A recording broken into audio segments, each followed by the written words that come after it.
कहना चाहता हूं कि ये आंख किसी के भी लगा दीजिए आप अमीर के लगाइए, गरीब के लगाइए, जब ये आंख खुलती है तो सूरज एक जैसा दिखती है। ये चांद कि केवल आंख खुलने से ही सवेरा नहीं हुआ करता है, आंख खुलने से सवेरा नहीं होता, हमें अपनी मेहनत से अपना सूरज खुद उगाना पड़ता है। पीठ पे सकारात्मक थपकी है, एक भरोसा है, तो हम सचमुच बदल सकते हैं।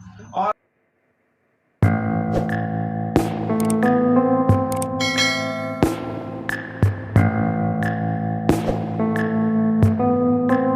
सभ्यता संस्कृति वाला यदि कोई देश है तो वह है हिंदुस्तान। हिंदुस्तान में शस्त्र और शास्त्र की एक साथ आराधना करने वाला कोई प्रदेश है वह है राजस्थान। राजस्थान में भी वीरता, पंचायती राज के उद्घाटन की गरिमा को धारण करने वाला कोई जिला है वह है नागौर। इसी गौरवशाली नागौर में गणतंत्र दिवस समारोह के अवसर पर मुख्य अतिथि हैं हमारे एनर्जेटिक और डायनेमिक जिला कलेक्टर डॉक्टर जितेंद्र कुमार जी सोनी, जिन्हें कल ही राज्य स्तर पर राष्ट्रीय मतदाता दिवस पर जयपुर में सम्मानित किया गया था। एक बार इनके लिए जोरदार ताली हो जाए। यह हमारे नागौर जिले के लिए गौरव की बात है। मैं माननीय कलेक्टर साहब मुख्य अतिथि से निवेदन करूंगा माइक्रोफोन पर तशरीफ लाएं और 72वें गणतंत्र दिवस के अवसर पर अपने हृदय के उद्गार व्यक्त करें। आपके लिए कहना चाहूंगा, इत्र से कपड़ों का महकाना कोई बड़ी बात नहीं है, मजा तो तब है जब आपके किरदार से खुशबू आए। ऐसे किरदार के धनी कलेक्टर साहब के लिए जोरदार ताली हो जाए।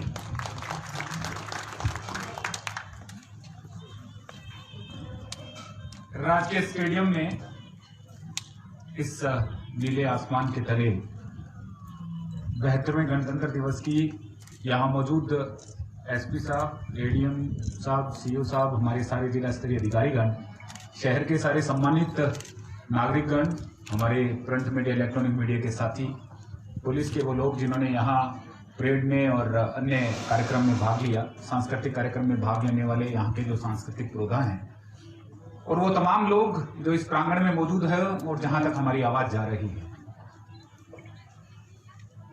मैं सोच रहा हूं कि आज हमारे पास जो स्थिति है, पिछली 15 अगस्त को जब इसी जगह से बोल रहे थे, उसमें एक अच्छी सकारात्मक भिन्नता हमारे पास मौजूद है।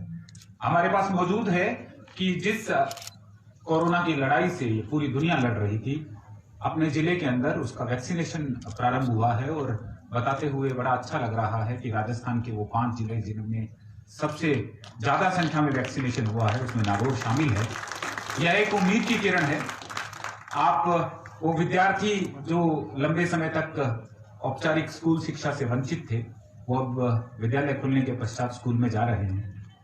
मैं देख पा रहा हूं कि जिस उजाले को आज हम महसूस कर रहे हैं, वो आने वाले समय में हम सबके जीवन में, हमारी लोक संस्कृति में वापस उसी तरीके से चमकेगा और हम सारे अच्छा काम कर पाएंगे। इसी अवसर पर 15 अगस्त के इस मौके पर इसी स्टेडियम के अंदर एक संकल्प लिया था कि जब 2021 का स्वतंत्रता दिवस आएगा, उस 1 वर्ष की अवधि में हम काम करेंगे। क्योंकि अभी हम गणतंत्र दिवस पे बात कर रहे हैं, तो मान सकते हैं कि लगभग बीच का सा समय है।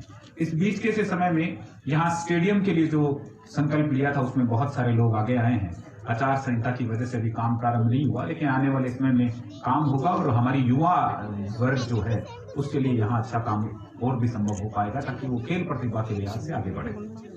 मैं हमारी टीम के लिहाज से भी आपसे शेयर करना चाहूंगा कि हमारा जो अभियान उजाल, जिसके अंदर हमने राजकीय विद्यालय जो विद्युतीकृत नहीं थे, उसमें शिक्षा विभाग, विद्युत विभाग और हमारी जो टीम है उसके लगातार प्रयासों से हम वहां उजाला पहुंचा पाने में कामयाब हुए हैं। लगभग 900 में से 800 स्कूलों के करीब हम पहुंच चुके हैं। जल्दी इस काम को पूरा करेंगे।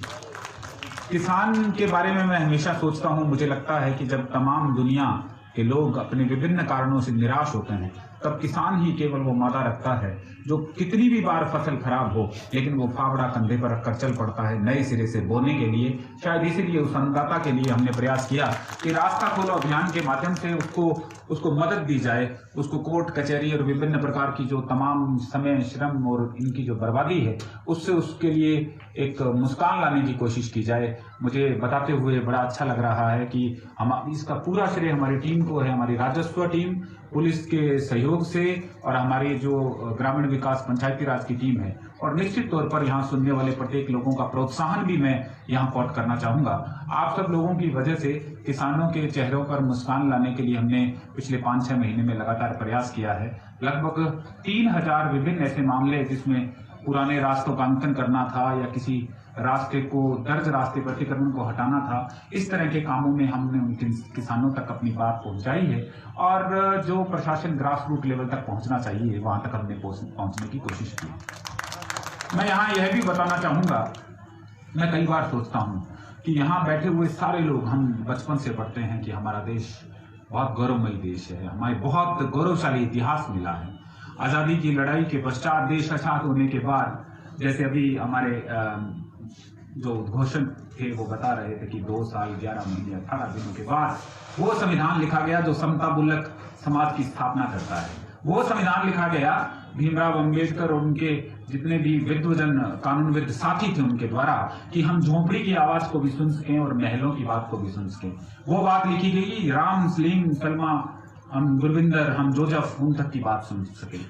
मैं यकीन के साथ कहना चाहता हूं कि ये आंख किसी के भी लगा दीजिए, आप अमीर के लगाइए, गरीब के लगाइए, जब ये आंख खुलती है तो सूरज एक जैसा दिखती है, ये चांद एक जैसा दिखती है। और मुझे लगता है कि हमें फिर से क्योंकि अब इस आजाद मुल्क में, इस लोकतांत्रिक देश में हमें लिखने के लिए क्या है? हमारे पास लिखने के लिए है पसीना, हमारे पास लिखने के लिए है भरोसा। आप देखिएगा कि जो चालाकियां हैं, जो दुर्विसंधियां हैं, जो षड्यंत्र हैं, जो आरोप प्रत्यारोप हैं, जो छिद्रान्वेषी प्रवृत्ति है, जो मन को कलुषित करने की प्रवृत्ति है, इनकी उम्र ज्यादा लंबी नहीं होती है। ये इंसान को थका देती है। इंसान निर्मल तब रहता है जब उसका यकीन होता है कि हम सारे लोग मिलकर इस देश को, इस दुनिया को बदल पाएंगे।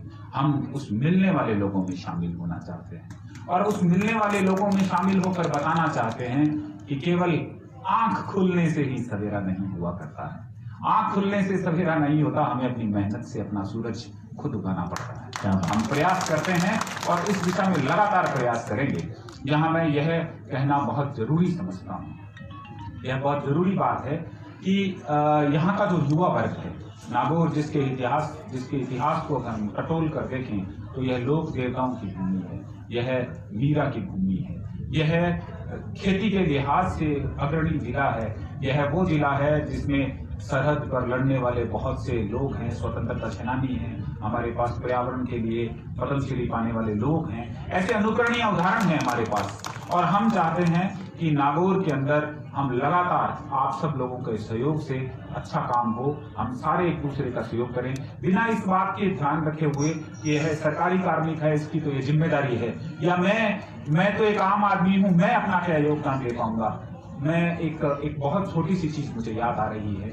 बहुत साल पहले एक जंगल में आग लग जाती है और जंगल में आग लगती है, पूरा जंगल जल रहा है, हाथी सूंड में पानी डाल लेके आता है, उस आग पे फेंक रहा है कि बुझाएंगे इस आग को। सभी जानवर कोशिश कर रहे हैं उनकी यथाशक्ति। एक छोटी सी नन्ही सी प्यारी सी चिड़िया वो उड़ती है, तालाब पे जाती है, छोटी सी चोंच खोलती है, बूंद भर पानी भरती है, आग के ऊपर जाती है, फिर चोंच खोलती है, बूंद नीचे गिरती है और उसको ऐसा प्रयास करते हुए देख के हाथी कहता है कि आप प्रयास मत कीजिए, आपके पंख झुलस जाएंगे, हम बड़े हैं, हम बुझा देंगे। उस चिड़िया का जवाब अगर हमारे नागौर के युवाओं के हृदय तक पहुंच पाए और हम सारे बदलाव की उम्मीद में आगे बढ़े तो उसका जवाब सुनिए। वो कहती है चिड़िया कि मुझे पता है कि आप सारे बड़े लोग इस आग को बुझाएंगे, मुझे यकीन है कि आग जरूर बुझेगी, परंतु मैं यह भी जानती हूँ कि इस आग के बुझने के बाद, हजारों सालों के बाद, जब कभी भी इस जंगल में आग लगने का नाम आएगा तो मेरा नाम आग लगाने वालों में नहीं, बुझाने वालों में आएगा।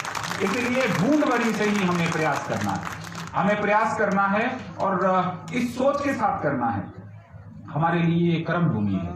यहाँ जितने भी लोग यहाँ काम करते हैं, जो भी सरकारी सेवा में यहाँ लोग काम कर रहे हैं, वो थोड़े समय के लिए आते हैं और उसके पश्चात अन्यत्र रूटीन प्रक्रिया के अंतर्गत उनका कहीं ट्रांसफर हो जाता है। यहाँ जब तक वो हैं, वो अपना कर्म भूमि मानकर काम कर रहे हैं। आप सब लोगों का जिनको ये आवाज पहुंच रही है, आप लोगों का अगर पीठ पे सकारात्मक थपकी है, एक भरोसा है, तो हम सचमुच बदल सकते हैं। और मैं इस बात पे बहुत दृढ़ता के साथ यकीन रखता हूं कि खोटे सिक्कों के कभी दाम नहीं आते हैं। खोटे सिक्कों के कभी दाम नहीं आते हैं और नीम के पेड़ पर कभी आम नहीं आते हैं। जिस मंदिर की नींव में भर दी गई हो लाशें ही लाशें, फिर ऐसे मंदिर में दर्शन देने को कभी राम नहीं आते हैं। हमें अपनी इस नींव में भरनी है उम्मीद, हमें अपनी नींव में भरनी है, हमें अपनी नींव में भरनी है आत्मीयता। मैं जानता हूं कि बहुत सारी चीजें हम अपनी जिंदगी में औपचारिक तौर पर चलाते हैं। आप उन औपचारिकताओं से हटकर देखिएगा, आप हटकर देखिएगा कि हम अपने जिंदगी के अंदर, हमें अंतिम समय में प्रत्येक इंसान वृद्धावस्था को प्राप्त होता है और जीवन चक्र पूरा करता है। बुढ़ापे में उसको ये याद नहीं रहेगा कि उसने कितनी जगह क्या क्या किया, क्या षड्यंत्र किया, क्या अच्छी छेलेदारी की, कितना कितना हल्का रहा। उसको ये याद रहेगा कि मैं जिस भी जगह था, मैं छोटे से गांव में था, मैं झोपड़ी में था, मैं बालू के टीले पे था, मैं एक खेत के अंदर था, वहां मैंने योगदान दिया है। हम सारे काम करेंगे, हमारे पास विरासत में मिला हुआ, हम सारे लोग, ज्यादातर जो लोग यहाँ मौजूद हैं, हमने आजाद देश में जन्म लिया है। हमने उस देश में जन्म लिया है जिसके संविधान में लिखा हुआ है कि हम स्वतंत्रता, बद्धता और न्याय की मिट्टी में हैं। हम इस देश के अंदर आने वाली पीढ़ियों के लिए कुछ जोड़कर जाएं। हम जोड़कर जाते हैं, हम जोड़कर जाते हैं भरोसा, हम जोड़कर जाते हैं उम्मीद, ताकि आने वाली पीढ़ियों को भी केवल उतना इतिहास ना पढ़ना पड़े जितना हमने पढ़ा है। अगर हमने जितना पढ़ा है उतना उनके लिए छोड़ा तो हमारा योगदान जीरो होगा। हमें इस जीरो से आगे बढ़ना है और हम कर सकते हैं। मैं हमेशा से सोचता हूं कि कोई भी प्रयास कभी अकेला नहीं होता, सबका सहयोग चाहिए होता है। आज इस तिरंगे के नीचे मैं खड़ा होकर मेरी बात कह रहा हूं, यह बात मैं इस भरोसे के साथ कह रहा हूं कि हम सारे लोग प्रयास करेंगे। देखिए, मैं जिस हम का प्रयोग कर रहा हूं, हमारी प्रस्तावना शुरू होती है तो हमसे होती है। इस हम में सब शामिल हैं, इस हम में अनपढ़ व्यक्ति से लेकर पढ़े लिखे शामिल हैं, इस हम में राजकीय सेवारत लोग शामिल हैं, खेत के अंदर तपती धूप के अंदर पसीना बहाने वाला वो किसान भी शामिल है जो अपनी फसल को देख रहा है। सभी लोग यहाँ घर में आटा गूंथती हुई हमारी मातृशक्ति शामिल है। यहाँ एसपी मैम की तरह बहुत सारी मातृशक्ति जो सेवा दे रही है, राष्ट्रीय सेवा कर रही है, वो शामिल हैं। हमारे बुजुर्ग शामिल हैं जो हमारे लिए एक विशाल बरकत की तरह हमें आशीर्वाद देने को तैयार है। सारे लोग शामिल हैं। हम सारे लोग एक ही बात के साथ आगे बढ़ेंगे, काम करेंगे, ताकि इस तिरंगे के लिए सच्चे अर्थ में अपना योगदान दे पाए। मैं मेरी वाणी को इस अच्छी उम्मीद के साथ विराम देना चाहूंगा कि जिंदगी भोर है, सुबह जिंदगी भोर है, सूरज की तरह निकलते रहिए, होकर मायूस शाम की तरह न ढलते रहिए। एक पांव पे चलेंगे तो थक जाएंगे, एक पांव पे चलेंगे तो थक जाएंगे, दूसरे पांव से ही सही पर चलते रहिए। जय हिंद, जय भारत। बहुत बहुत आभार, बहुत बहुत धन्यवाद हमारे एनर्जेटिक और डायनेमिक जिला कलेक्टर, जिन्होंने बहुत ही मोटिवेशनल स्पीच हमारे सामने रखी। ख्वाहिशों से नहीं गिरते हैं फूल झोली में, कर्म की साख को हिलाना होगा, कुछ नहीं होगा कोसने से अंधेरे को, अपने हिस्से का दिया खुद ही जलाना होगा।